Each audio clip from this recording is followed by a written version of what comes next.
کیا آپ جانتے ہیں صحابہ عید کا دن کیسے مناتے تھے؟ ان کے لیے عید صرف خوشی کا دن نہیں بلکہ اللہ کا شکر اور عبادت کا دن ہوتا تھا۔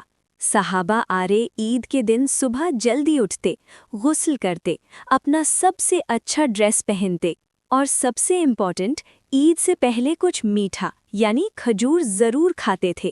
یہ سنت ہے۔ اللہ اکبر جب وہ اللہ عیدگاہ کی اکبر طرف لا جاتے تو الہ راستے الا بھر اللہ تکبیر پڑھتے اللہ رہتے، اکبر اللہ اکبر اللہ وللہ اکبر الحمد۔ لا الہ الا اللہ۔ ان کی زبان اللہ کے ذکر سے تر ہوتی تھی۔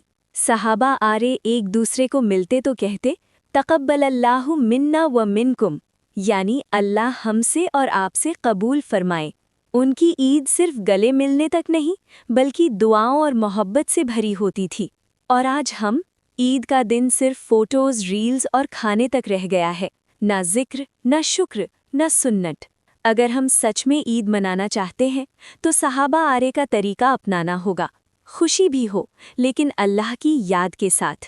کامنٹ میں انشاءاللہ ضرور لکھیں اور ثواب کی نیت سے اس ویڈیو کو تمام مسلمانوں تک شیئر کریں۔